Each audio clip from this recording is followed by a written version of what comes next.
a vinda do Espírito Santo no dia de Pentecoste. Tem uma versão diferente aí? A descida do Espírito Santo. A descida do Espírito Santo. Alguma outra versão? A vinda do Espírito A Santo. vinda. A descida do Espírito A Santo. descida, a vinda. Então aqui nós já temos no título uma informação para nossas vidas. Em alguns títulos está escrito a vinda, em outros títulos está escrito a descida do Espírito Santo. E daqui nós já temos uma direção a ser observada. Nós vamos ver muitos louvores, cantamos muitos louvores que pedem para o Espírito Santo descer. Desce, Espírito Santo, vem, etc. Só que, olhando para o texto bíblico, a primeira coisa que nós temos que pensar aqui é que o Espírito Santo não vai mais descer. De uma forma literal dizendo, ele não vai mais descer. Ele já desceu há 2000 anos atrás e ele continua no nosso meio. Só que a linguagem, quando nós cantamos, adoramos a Deus, dizendo desce Espírito Santo, vem Espírito Santo, na verdade, nós podemos entender de uma forma mais simples, de que na verdade nós estamos pedindo apenas para que haja uma manifestação em nós do Espírito Santo. Há um dos louvores do Espírito Santo mais conhecido, que é o Eu Navegarei, Espírito, Espírito que desce como fogo, vem como em Pentecoste e enche-me de novo. Então, descer de fato ele não vai, ele já desceu, ele já está no nosso meio. Ele precisa encontrar alguém que não entristeça, porque o Espírito Santo é uma pessoa. E um dos textos bíblicos vai dizer: não entristeçais o Espírito de Deus que em vós habita. Então o Espírito não vem, nos enche e volta, ele fica, ele permanece. Então nós precisamos atentarmos a isso, porque todos os dias que nós vivemos, o Espírito de Deus está em nós. A grande questão é como temos tratado ele. Amém? Glória a Deus. Esse aqui é o do fundo musical? Não, primeiro. Isso. Vamos lá. Atos capítulo de número 2, versículo 1 diz assim: chegando o dia de Pentecoste, estavam todos reunidos em um só lugar. De repente veio do céu um som como de um vento muito forte, encheu toda a casa nos que estavam sentados, e viram que parecia como língua de fogo, que se separaram e pousaram sobre cada um deles. Todos ficaram cheios do Espírito Santo, começaram a falar em outras línguas, conforme o Espírito os capacitava. Havia em Jerusalém judeus devotos a Deus, vindo de todas as nações do mundo, e ouvindo-se o som, juntou-se uma multidão que ficou perplexa, pois cada um os ouvia falar em sua própria língua. Atônitos e maravilhados, eles perguntavam: acaso não são galileus todos estes homens que estão falando? Então como os ouvimos cada um de nós em nossa própria língua materna? Partos, medos e elamitas, habitantes da Mesopotâmia, Judéia e Capadócia, do Ponto e da província da Ásia, Frígia e Panfilha, Egito e das partes da Líbia, próximas a Cirene, visitantes vindos de Roma, tanto judeus como convertidos ao judaísmo, cretenses e árabes, nós ouvimos declarar as maravilhas de Deus em nossa própria língua. Atônitos e perplexos, todos perguntavam uns aos outros: o que significa isso? Alguns, versículo 13, todavia zombavam deles e diziam: eles beberam vinho demais. Somente até aqui. Depois nós continuamos as próximas partes divididas, pois nós temos aqui o relato da chegada do Espírito Santo. Tudo que a igreja precisava, ser revestida do poder do Espírito. Nós aprendemos aqui na segunda-feira passada, capítulo de número 1 do livro de Atos dos Apóstolos, que Jesus tinha feito uma promessa para eles. Qual promessa que Jesus tinha feito? Lembra? Ficai em Jerusalém até, ou seja, não é até quando eles quisessem, ou até quando eles desejassem. Era para ficar, não era para sair, era para ficar, não era para ir para lugar nenhum. É óbvio que a missão era muito grande. Lembra que ele vai falar? Vocês vão ser testemunhas em Jerusalém, vocês serão minhas testemunhas na Judéia, vocês serão minhas testemunhas em Samaria. Na verdade, vocês serão minhas testemunhas até os confins da terra. William, era uma obra muito grande para se ver. Era muita coisa para se fazer, era um projeto muito grande, é algo muito lindo para estar envolvido. Só que mesmo assim Jesus falou para eles: eu não tenho pressa. Aleluia. Fica. Porque é grande, é algo grandioso, é um projeto muito grande, mas Jesus entendia. Se vocês forem por vocês mesmos, vocês não vão suportar. Jesus sabia, por isso que ele está orientando no capítulo 1 os discípulos dele. Se vocês partirem pela própria experiência, se vocês partirem pelos próprios atributos, pelas próprias habilidades, primeiro, vocês não suportarão. Segundo, a obra não vai ser feita como deve ser feita. Terceiro, vocês não vão ter êxito. Quarto, vocês não vão conseguir cumprir todos os parâmetros daquilo que eu estabeleci, que é levar a mensagem tanto dentro de Jerusalém, país vizinho, Judéia, como o rompimento da religião ali dentro de Samaria e até os confins da terra. Então nós aprendemos na aula anterior que a primeira coisa que Jesus falou foi: não vai, fica. Primeiro fica, vocês serão preenchidos pelo Espírito Santo, e depois de ser preenchidos pelo Espírito Santo, aí sim vocês vão ter poder espiritual para poder levar essa mensagem do Evangelho. Ok. Nós finalizamos o capítulo 1 com Jesus subindo, sendo assunto ao céu, os anjos descendo, transmitindo a mensagem para eles: varões galileus, por que estão aí de boca aberta olhando para cima? Do jeito que eles subiram, vai voltar. Eles voltam para Jerusalém, sobem para o cenáculo, ficam reunidos ali aproximadamente 120 crentes. Ora, naquele espaço de 40 dias, Jesus ficou dando para eles ensinamentos que o Espírito Santo de Deus lhe transmitia para os seus discípulos. Quando Jesus sobe, a mensagem já está imputada nos discípulos: não saiam de Jerusalém até serem revestidos. Não saiam de Jerusalém até serem revestidos. E eles ficam esperando a promessa, juntos. Ficam esperando a promessa, unidos. Ficam esperando a promessa, guardados no mesmo propósito. Nós não podemos perder isso daqui, porque nós, como cristãos pentecostais, assim denominados, em verdade que eu quero até explicar aqui para vocês, que hoje falar sobre Pentecoste já se vincula a essa nossa fé totalmente viva, com este caráter missionário, com esse caráter espiritual, etc. Ok. Porém, a palavra Pentecoste, ela vem da festa judaica, que acontecia 50 dias após a festa da Páscoa. Então, terminando a festa da Páscoa, 50 dias, a festa do Pentecoste. Nós temos aqui, no capítulo de número 2, no livro de Atos dos Apóstolos, essa informação, que cumprindo-se o dia de Pentecoste, estavam todos eles reunidos em um mesmo lugar. Então, antes de falar sobre a chegada do Espírito Santo, nós temos que falar sobre a preparação dos santos. Vou repetir. Antes de falarmos sobre a chegada do Espírito Santo, nós temos que pensar que entre o capítulo 1 ao capítulo de número 2, tem alguns pontos a serem observados. Primeiro, Jesus se apresentou para eles vivo, dando para eles ensinamentos. Então o Espírito não vem antes do ensino. O Espírito vem depois que eles foram ensinados por Cristo. Segundo ponto, Jesus deu para eles a direção de onde eles deveriam estar, em Jerusalém. Aleluia. Os irmãos estão ligados lá, agora não até meia-noite. Então Jesus deu a eles direção: ficai em Jerusalém. Então nós temos uma igreja que recebeu ensino.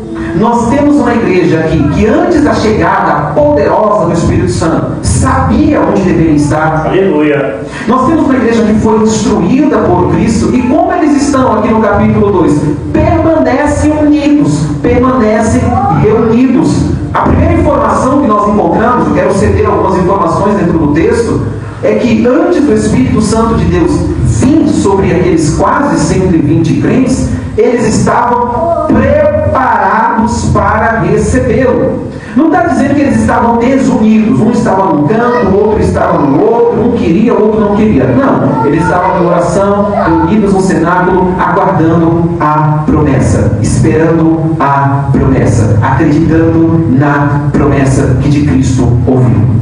Então, nós temos aqui uma igreja que esperou, uma igreja que permaneceu unida e uma igreja que confiou. E o céu respondeu. Capítulo 2. Aleluia.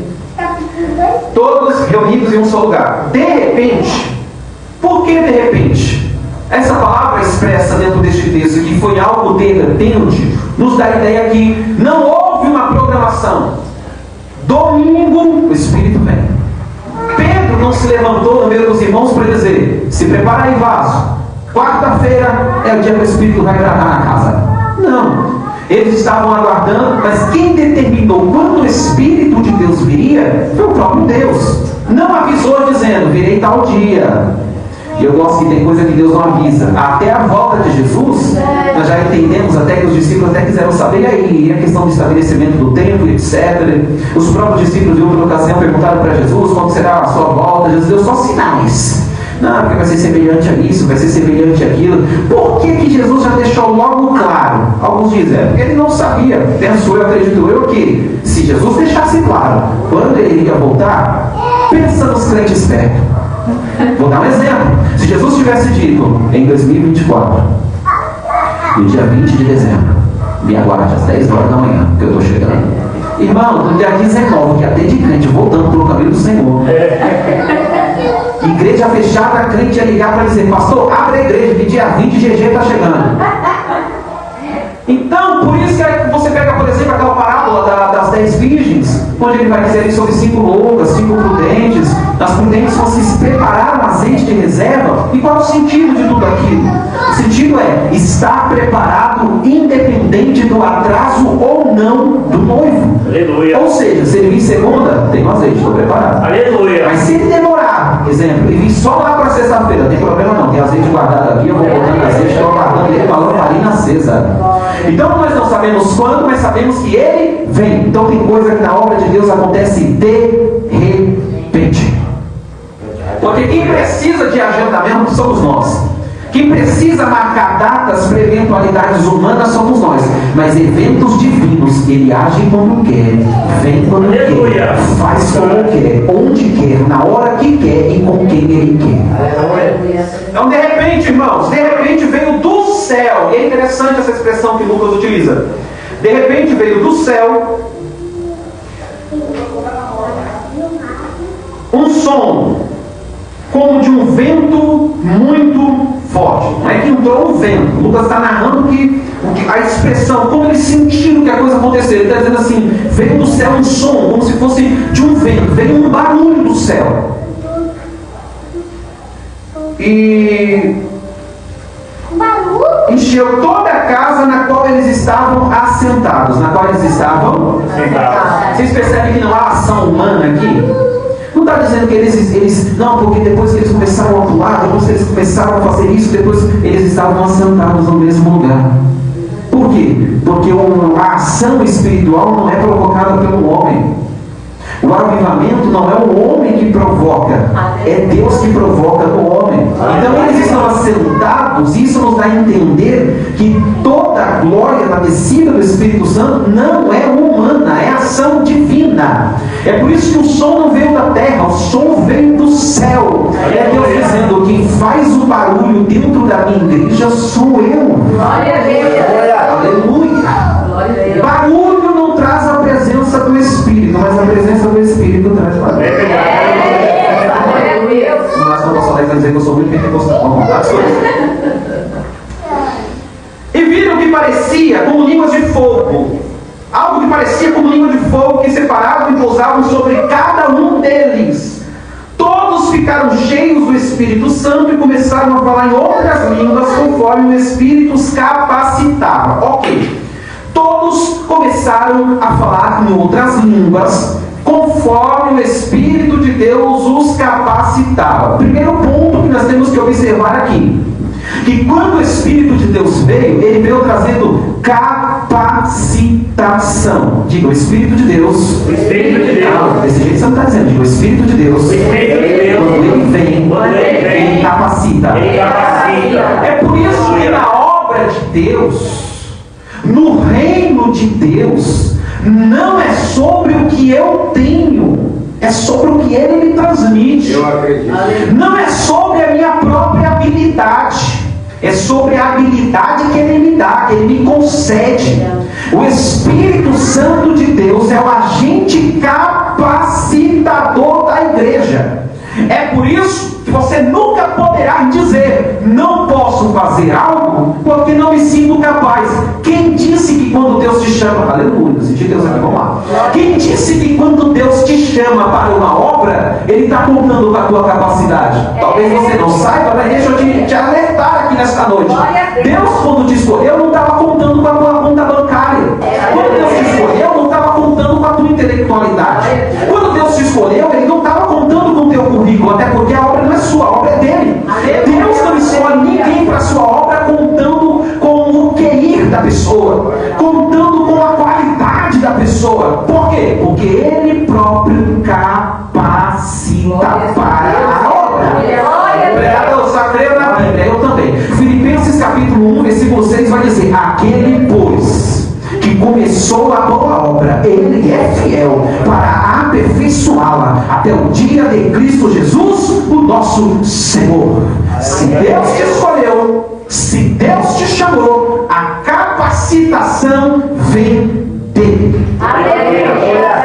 Então o próprio Espírito foi capacitando os crentes, foi indo em crente por crente, dando a eles a capacidade do falar em línguas, que nós vamos entender dentro deste texto aqui, dentro dessa visão do capítulo de número 2. Então o Espírito chegou capacitando. Olha que coisa linda. Já chegou dando capacidade. Eu vou usar a palavra aqui, habilidade, amém? Que fica similar, semelhante. Então o Espírito de Deus já veio sobre a vida dos crentes aqui em Atos 2, dando para eles habilidade que eles não tinham, uma capacidade que eles não tinham. Vale a pena ser cheio do Espírito Santo. Aleluia. Vale a pena estar em comunhão com o Espírito Santo. Só Ele habilita para a obra. É verdade.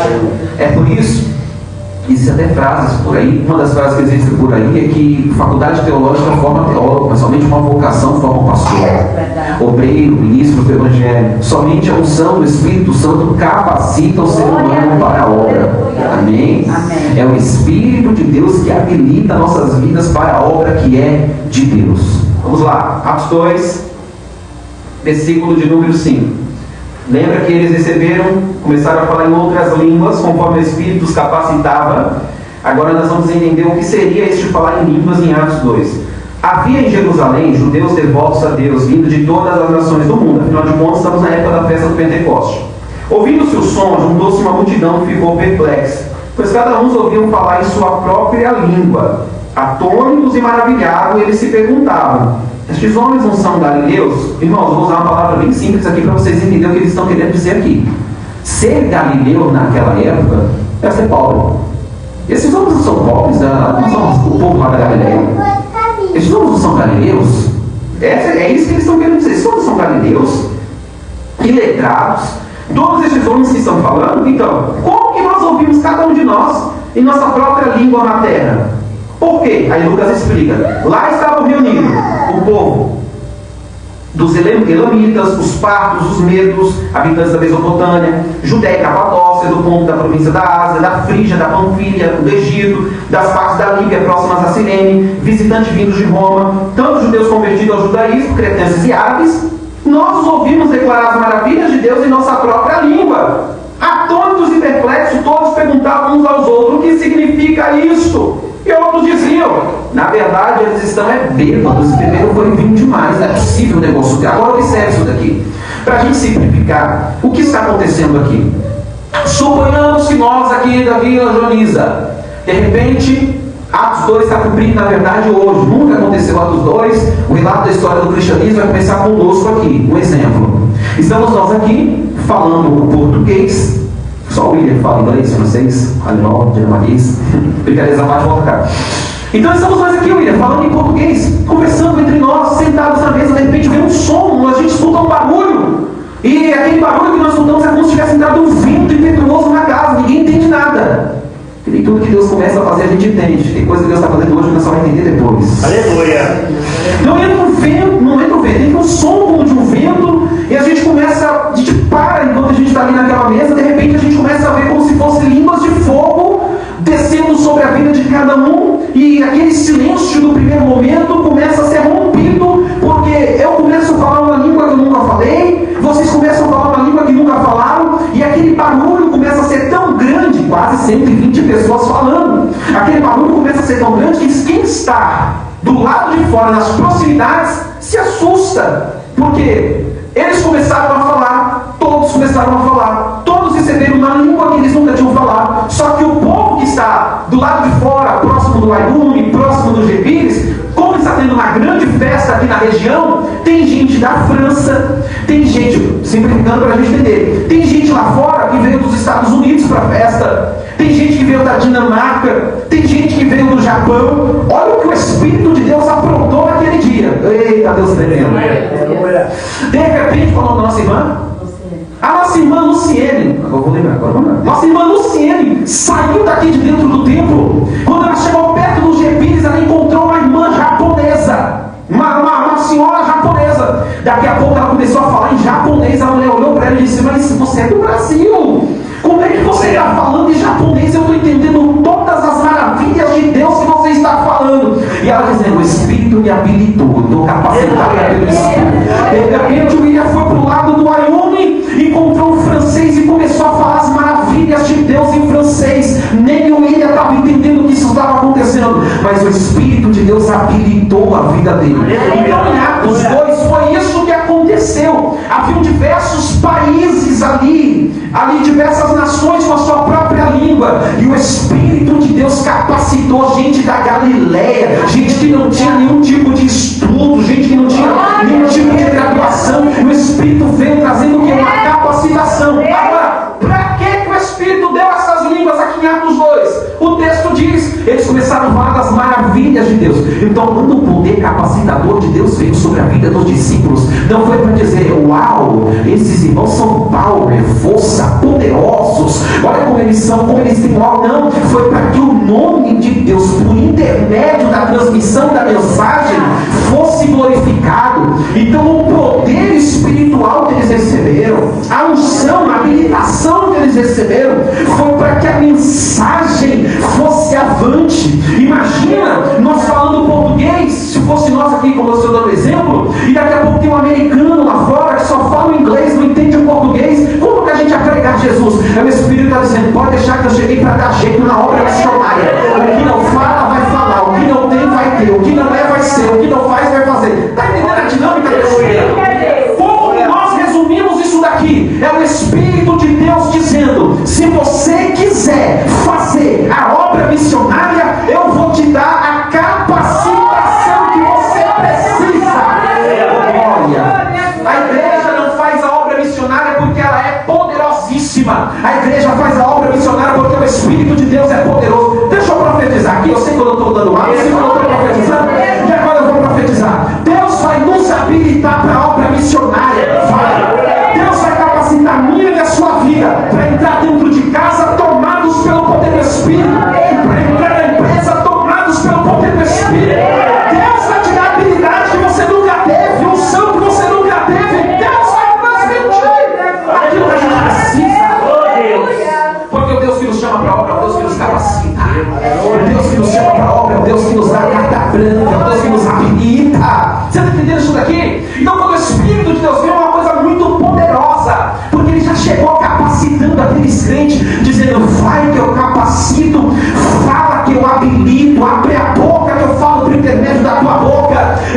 Sabe o que eu vejo aqui nesse texto? De uma forma bem simples: é o Espírito Santo de Deus. Quem colocou as palavras na boca daqueles crentes? Deus. Se eles nunca falaram a língua daquele povo que estava lá, Aleluia. foi o próprio Espírito de Deus. E quem é que vai botar a palavra na tua boca? Irmãos, vou falar uma coisa para você. O que tem de crente que me manda mensagem dizendo: Alex, e eu vou ter que mandar algo para eles? É para você mesmo. Eu fui convidado para pregar, mas eu estou com tanto medo. Eu nem sei como é, mas não sei se eu aceito, não sei se eu vou, se eu não vou. Só tem medo quem não tem um Espírito, irmãos. Porque a Bíblia me garante isso, e se eu estiver errado, depois os irmãos me corrigem. A Bíblia diz que Deus não nos deu espírito de temor, mas de ousadia. Oh, aleluia. É complicado dar aula em Atos, porque a vontade de pregar é grande. Mas deixa eu dizer um negócio aqui para vocês. Sabe o que está faltando para nós hoje? Eu digo para mim e para vocês. Não é, às vezes, nem habilidades de fazer coisas. O que está faltando nos crentes de hoje, nós, da nossa geração, o que falta em nós, que eu percebo que antigamente, pelo que eu ouço de testemunho, não faltava, é ousadia do Espírito. Porque a igreja de Anselmo, que eu tive a infelicidade de não participar, que a nossa geração já é uma outra geração. Eu chamo até de terceira geração pós-pentecostalismo. Vou parar, tudo bem, vamos lá. Então nós temos aqui um momento momento que nós estamos vivendo é um momento de falta ousadia no Espírito Santo. A igreja antiga ela era ousada. A igreja antiga ela invadia presídio, ela invadia becos, ela invadia vela. Os crentes de antigamente, se você dissesse assim, tem alguém ali que está enfermo, irmão, às vezes ele não sabia nem ler a Bíblia, ele botava a mão na cabeça da pessoa. Era tanta fé que eles diziam, quer saber de um em nome de Jesus, seja curado no teu nome. Muito mais milagre. Por quê? Porque os crentes não tinham medo, não ficavam de mimimi, acreditavam na autoridade do Espírito Santo, havia batismo, começaram a falar em línguas, havia poder espiritual, havia arrebatamento. Deus, nessa noite, se você crê, vai botar dentro de nós uma semente de avivamento. Ponto de derramar sobre nossa vida ousade. Eu não estou dizendo baderna, eu não estou dizendo bagunça, eu estou dizendo uma ousadia sarada, uma ousadia do Espírito Santo para a obra missionária, para a obra do Senhor. Aleluia. O Espírito veio.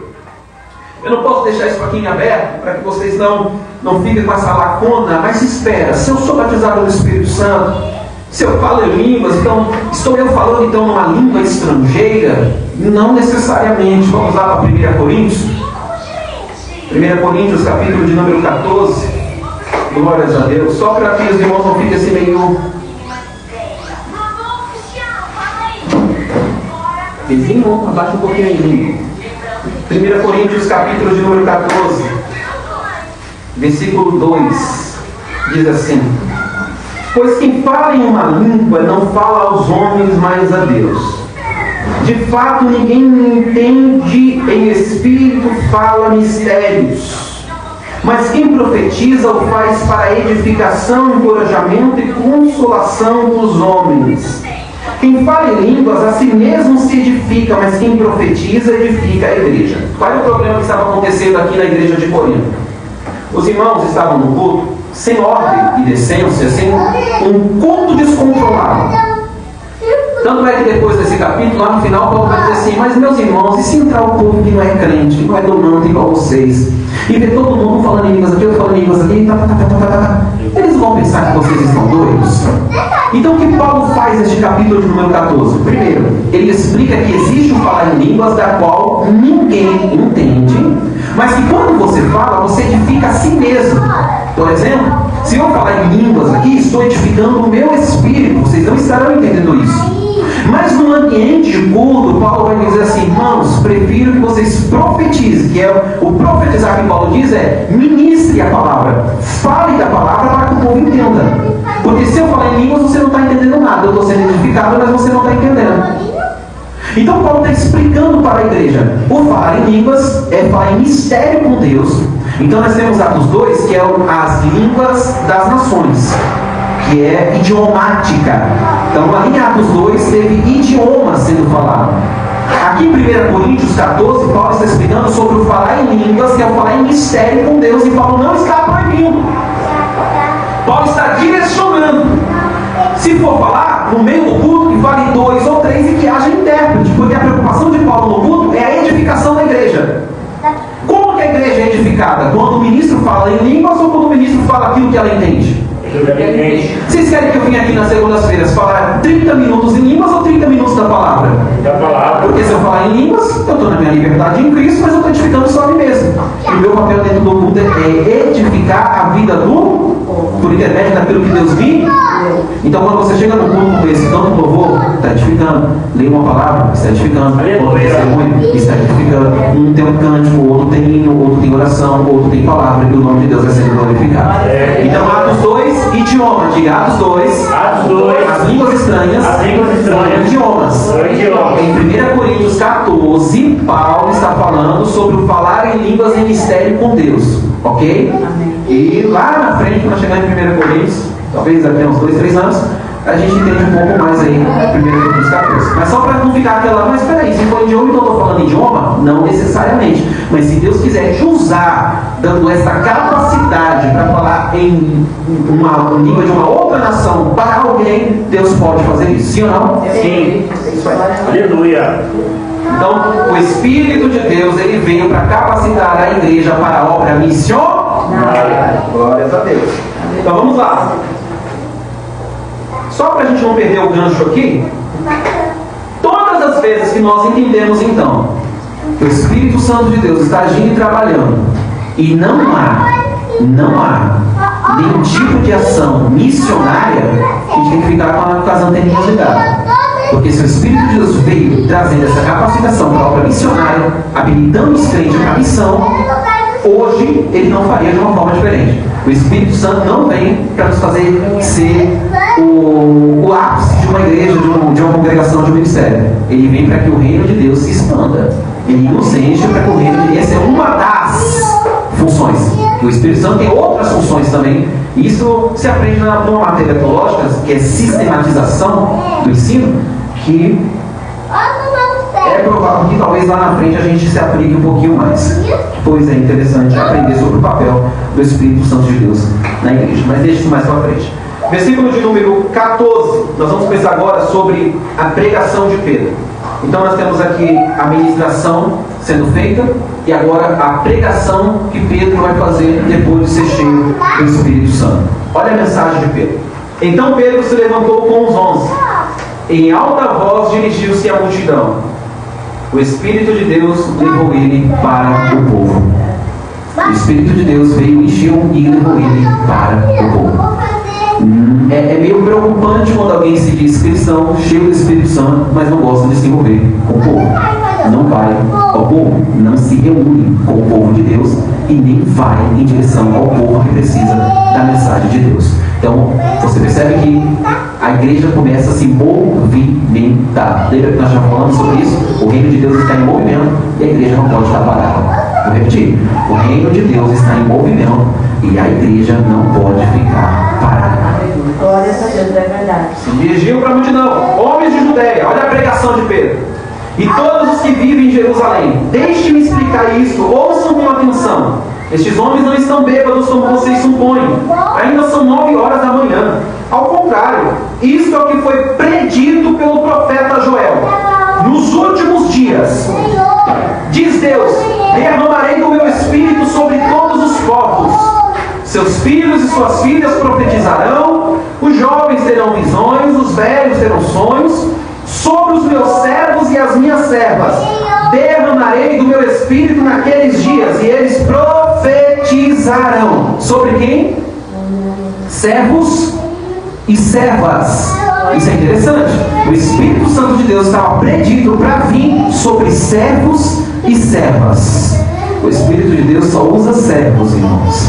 Só vem sobre servos. Servo fala sobre serviço, sobre trabalho, sobre humildade, sobre estar disposto, sobre estar solícito para algo. O Espírito de Deus estava predito que viria sobre servos e servas. Mostrarei maravilhas em cima no céu e sinais embaixo na terra, sangue, fogo e nuvens de fumaça. O sol se tornará em trevas, a lua em sangue, antes que venha um grande e glorioso dia do Senhor. Todo aquele que invocar o nome do Senhor será salvo. Então, israelitas, ouçam essas palavras.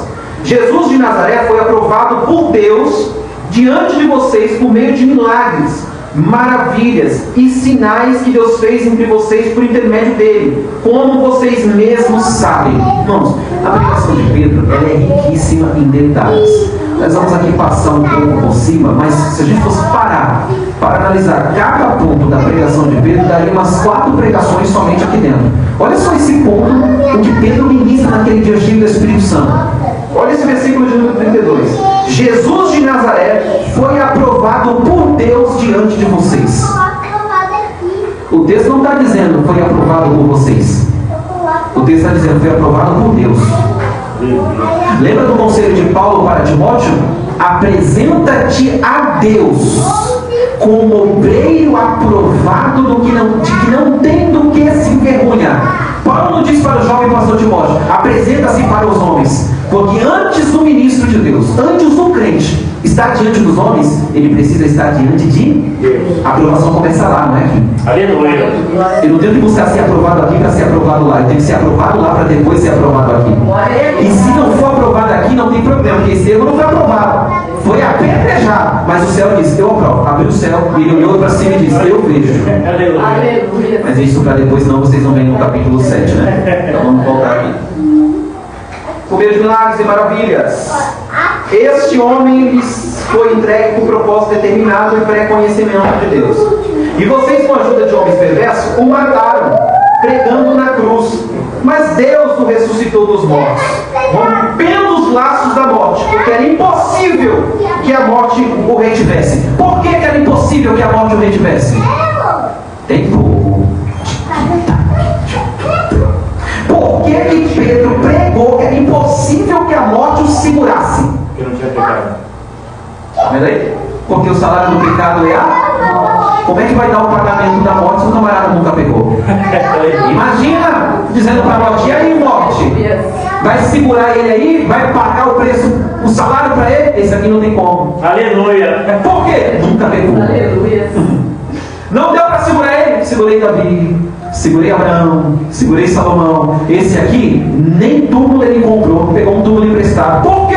Porque ele sabia que ia ficar. Glória a Deus, aleluia. Você ia ficar 3 dias e comprar túmulo para quê? Aleluia. Versículo de número 24. Mas Deus o ressuscitou dos mortos, rompendo os laços da morte, porque era impossível que a morte o retivesse. A respeito dele, disse Davi: eu sempre vi o Senhor diante de mim, porque ele está à minha direita, não serei abalado. Por isso meu coração está alegre. E a minha alma, eu estou dizendo que é muita pregação dentro de um texto histórico, isso aqui dá para pregar um mês inteiro. Meu Deus, por isso meu coração está alegre e a minha língua exulta. O meu corpo também repousará em esperança, porque tu não me abandonarás no sepulcro, nem permitirás que o teu santo sofra decomposição.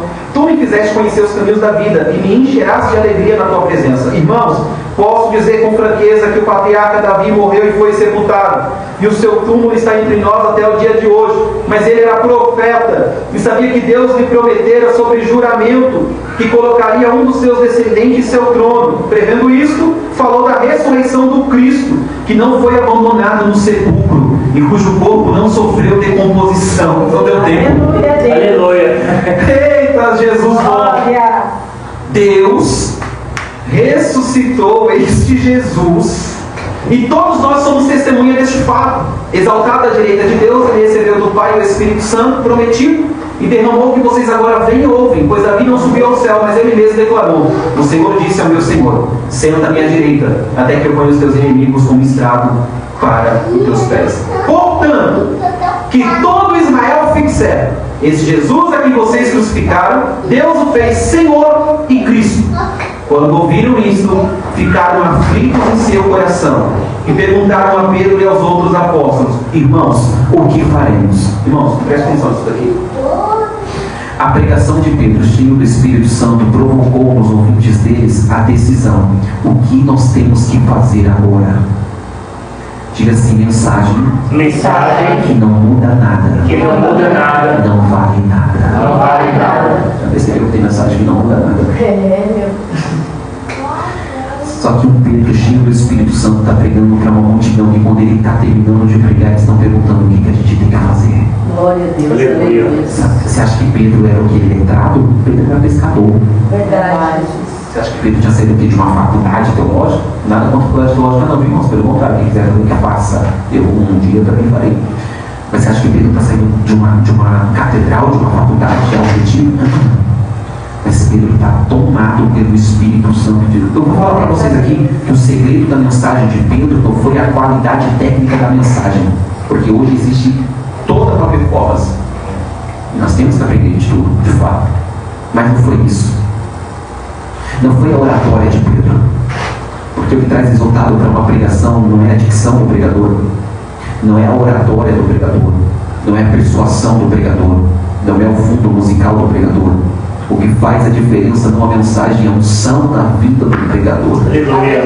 Você pode não falar português corretamente, você pode não ter tido anos e anos de estudo, mas se você estiver colado com o Espírito de Deus, vai ter resultado a sua mensagem. Aleluia. E Pedro está tendo aqui um público que, quando ele está terminando de pregar, eles estão dizendo: e agora o que é que nós faremos? Por quê? Porque a mensagem impactou a vida deles. Está faltando mensagens que impactam as nossas vidas. O Brasil precisa de pregadores cheios do Espírito Santo. O Brasil precisa de homens cheios do Espírito Santo. O Brasil precisa de mulheres cheias do Espírito Santo, que abram a boca e seja o próprio Deus falando através da boca delas. Pregadores que abram a boca e seja o próprio Deus falando através da boca deles. Eu acho lindo estudar o livro de Atos dos Apóstolos, porque é impossível ficar insensível a um livro como este. É impossível ficar insensível a tudo aquilo que o Espírito de Deus fez. É impossível ficar insensível a tudo aquilo que o Espírito de Deus habilitou os crentes a fazer e não desejar participar de todo este mover que é o próprio Deus que providencia para a sua igreja. É impossível que você termine o estudo do livro de Atos dos Apóstolos e não tenha uma dinamite despertada na tua vida. A minha oração é para que Deus coloque um combustível a mais no nosso corpo, para que possamos ver o que não vimos ainda, ouvir o que não ouvimos, falar como não falamos e viver aquilo que ainda não vivemos. Creio, Deus, aleluia. Glórias a Deus. Diga assim: o Espírito de Deus, O Espírito de Deus, quando vem, traz algo novo. traz algo novo. Aleluia. Versículo de número 38. Pedro respondeu. Olha a mensagem de Pedro: arrependam-se e cada um de vocês seja batizado em nome de Jesus Cristo para perdão dos pecados, e receberão o dom do Espírito Santo. Receberão o dom do Espírito Santo. Quando? Depois de? Olha a mensagem de Pedro. Vocês querem saber o que vocês têm que fazer agora? Primeiro, se arrepender. Eita, mensagem light fácil de ouvir. Ei, Pedrão. Eita, Pedro bom. Eita, Pedro que não tinha medo da multidão. Eita, Pedro que tinha uma mensagem na ponta da língua. E aí, Pedro, estamos tomados aí pela mensagem. Que coisa linda que você ministrou. Como foi poderosa essa mensagem. E aí, o que a gente deve fazer? Se arrepender. Vocês querem o primeiro passo? Se arrependam. Mas aí esse dom do Espírito Santo vai vir. Mas primeiro vem arrependimento. Porque primeiro vem a Páscoa, depois vem o Pentecoste. Porque primeiro vem o Cordeiro sacrificado, depois vem a festa dos 50 dias do Pentecoste. Primeiro a cruz, depois o Espírito. Primeiro arrependimento, depois a glória. Primeiro arrependimento, depois a presença. O problema é que a gente está oferecendo a presença sem eita, Jesus, deixa eu pegar. Aleluias. Dá vontade de pegar, tá, irmãos? Sabe o que a gente está fazendo? A gente está oferecendo um poder sem arrependimento. A gente está oferecendo primeiro a presença, para depois, se a pessoa quiser, ela se arrepender. Aí ele está dizendo assim: vamos para o primeiro passo? Se arrepende primeiro. Quer receber? Se arrepende primeiro. Quer ser salvo? Se arrepende primeiro. Quer poder? Se arrepende primeiro. E aqui eu vou ampliar isso aqui. Quer dom espiritual? Se arrependa primeiro. Quer ser cheio de Deus? Se arrependa primeiro. Quer ser tomado por Deus? Se arrependa primeiro. Irmãos, quantas mensagens sobre arrependimento nós ouvimos durante um ano inteiro dentro de todas as igrejas no Brasil? Pouquíssimas. Quantas mensagens nós ouvimos dizendo: arrependei-vos, porque vos é chegado o reino do céu? Pouquíssimas. Sabe o que Pedro faz? Na primeira oportunidade de pregar cheio do Espírito Santo, ele já abre o bocão: arrependam-se. Aleluia. Pedrão, vamos lá. Continuando o versículo de número. E seja batizado em nome de Cristo. Batismo, confissão pública, para perdão dos seus pecados. E receberão o dom do Espírito Santo, pois a promessa é para vocês. Pois a promessa é para vocês. Era para dar glória a Deus, eu estou conseguindo continuar, senão eu não saio desse tópico, porque a promessa é para vocês. Glória a Deus. Aleluia. Para os seus filhos e para todos que estão longe, para todos que o Senhor Deus chamar. Glória a Deus. Com muitas outras palavras, advertia. Fazia o quê? Advertia. Com muitas outras palavras, Pedro fazia advertência para o povo. E insistia com eles: salvem-se desta geração perversa. Em outras versões, dessa geração corrompida. Os que aceitaram a mensagem foram batizados. Aleluia. Sabe o que o texto está dizendo aqui, Lucas? Que nem todo mundo aceitou. Eu vou repetir: os que aceitaram a mensagem, lembra que ele falou: arrependa-se e seja batido? Aí Lucas fala assim: gente, os que aceitaram a mensagem foram batizados. Mas aí a gente tem que entender que não é porque nós estamos pregando que todo mundo vai aceitar. Verdade. Entenda uma coisa: o teu papel não é fazer o povo aceitar, o teu papel é pregar. Convencer o ser humano, convencer teu pai, convencer tua mãe, convencer teu filho, teu esposo, tua esposa, não é papel seu. O teu papel é ministrar, o teu papel é falar da verdade do Senhor. Quem convence, sabe quem te convenceu para que hoje você estivesse aqui? Aleluia. Crente, foi o Espírito Santo. Não foi a voz de um pastor, não foi a voz de um pregador, não foi a voz belíssima de um cantor. Quem tocou dentro de você foi o Espírito de Deus. Cantor só cantou, pregador só pregou, pastor só pastoreou. Então Pedro prega e ele não diz assim: ah, raça ruim, vocês vão ter que aceitar, viu tudinho. Não, ele só pregou. Quem quis aceitar, aceitou. Quem não quis aceitar, tomou sua própria decisão. Nosso papel é ministrar. Agora, quem vai aceitar ou não, é o papel de quem está ouvindo. Ok? Então Pedro pregou, mas nem todo mundo Aceitou. mas os que aceitaram. Recebeu. O texto diz aqui, ó. Coisa linda, meu. Finalzinho do capítulo 2, versículo 40. Foram batizados. Naquele dia houve um acréscimo de quase 3.000 almas. Aleluia. A primeira pregação cheia do Espírito Santo. Aleluia. Glória a Deus. Quase 3.000 crentes novo. Pensando no trabalho. Deve ter dado Glória certo. a Deus. E aí, igreja, como é que foi aí? Rapaz, no culto de hoje, só 3. 3? É muito bom, né? 3? 3.000. Aleluia. 3.000 vidas decididas por Jesus. Aleluia. Glória a Deus. Vamos lá? Aí aqui nós vamos começar aqui de uma forma mais resumida, que o Lucas faz aqui, para falar sobre a consequência disso, a partir do versículo de número 42. Eles se aplicavam, se dedicavam ao ensino dos apóstolos. Sabe o que?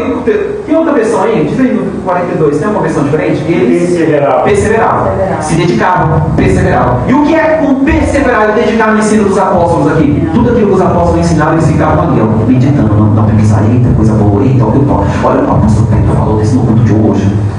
Jesus. Eita, que eu estou meditando naquela mensagem. Dedicados, perseverando. Ou seja, eles não, a igreja, aqui a gente chama de igreja primitiva, a primeira igreja que começou ali logo após a descida do Espírito Santo, era uma igreja apaixonada pela palavra. Aleluia.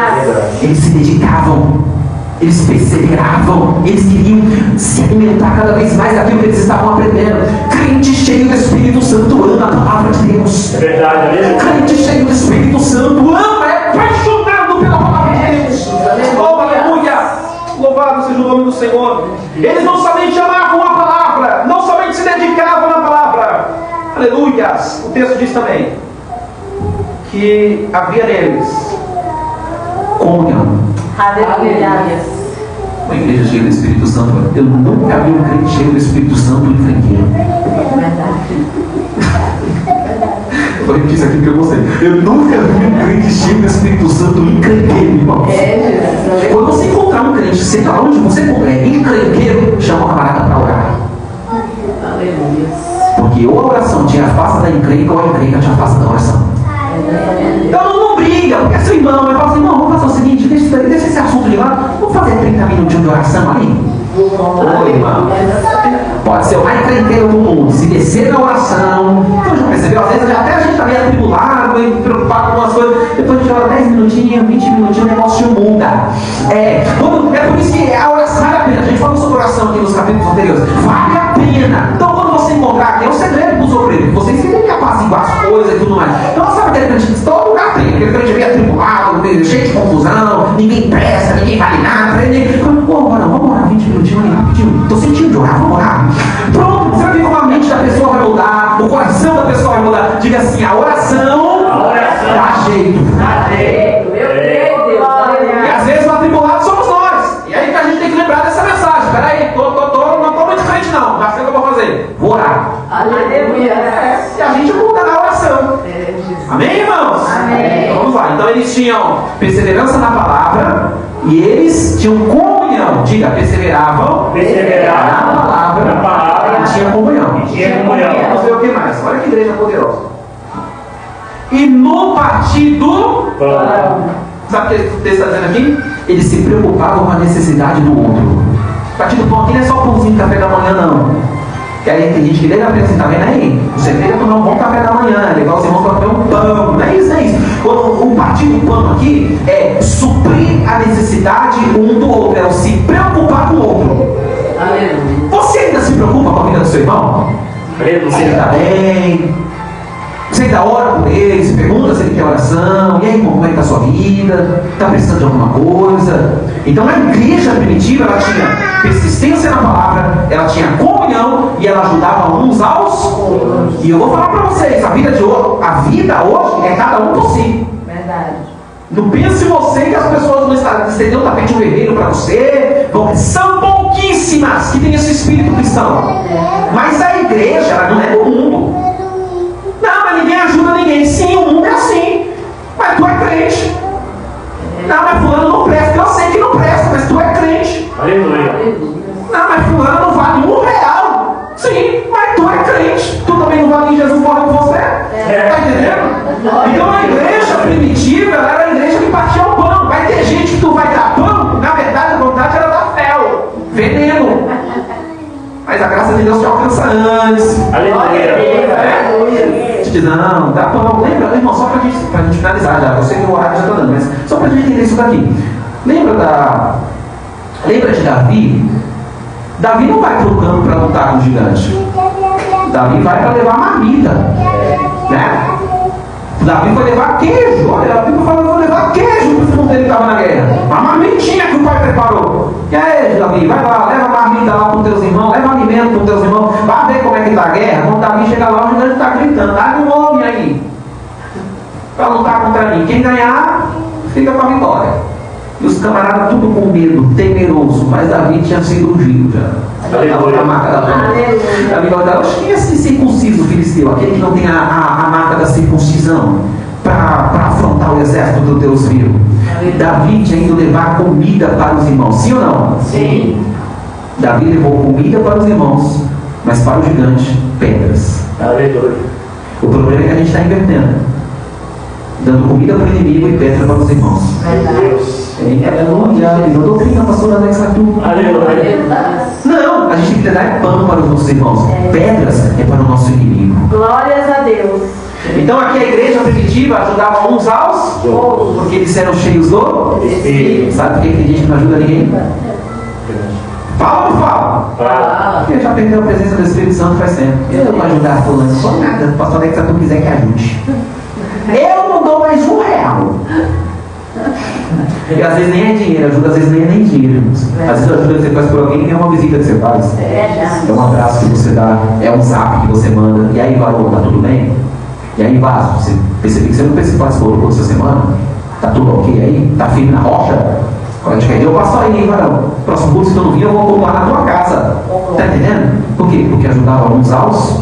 E daí que perseverava na palavra, e daí que perseveravam na oração, e daí que tinham comunhão, e daí que ajudavam uns aos outros. Tem alguma consequência a isso? Eu quero ver no texto. Vamos ver se vai ter alguma consequência.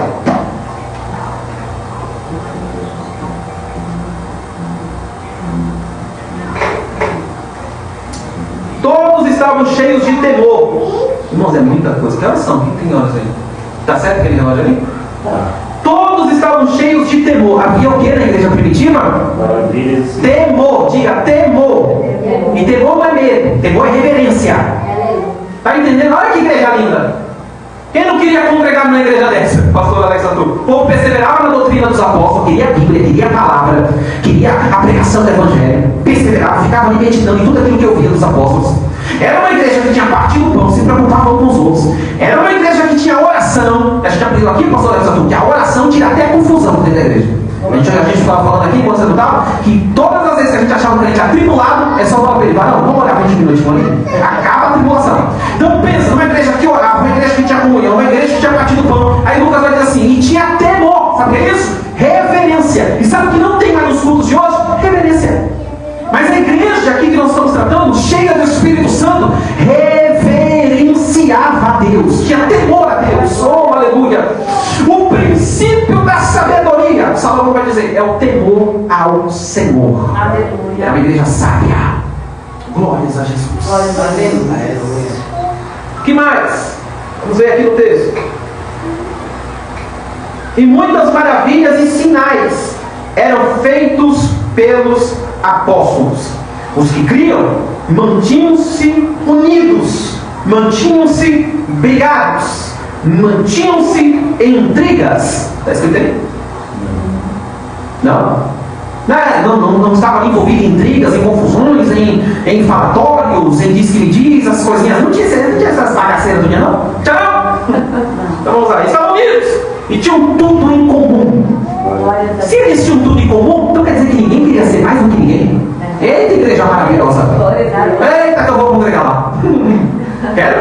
irmãos, quero voltar 2000 anos atrás. Não, a gente não precisa voltar 2000 anos atrás. A gente precisa voltar para a palavra. Aleluia.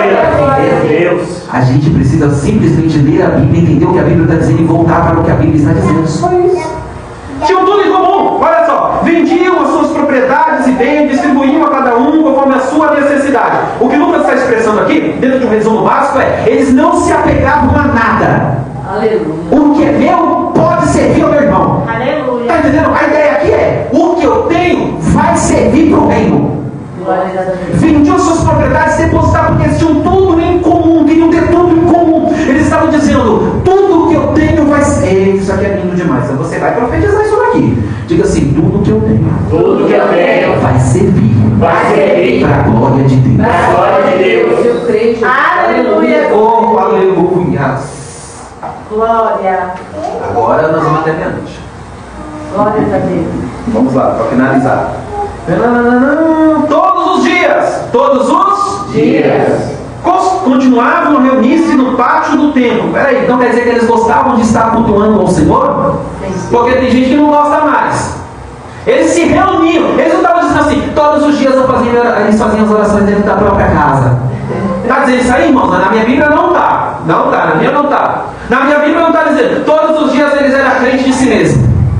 A minha Bíblia não está dizendo isso não. A minha Bíblia está dizendo que aqueles crentes cheios do Espírito Santo, olha para cá, isso aqui é muito sério. Todo crente cheio do Espírito Santo, ele gosta de estar reunido na igreja. Aleluia. Todas as vezes que eu perdi a presença do Espírito Santo na minha vida, sabe o primeiro lugar que eu não queria ir mais?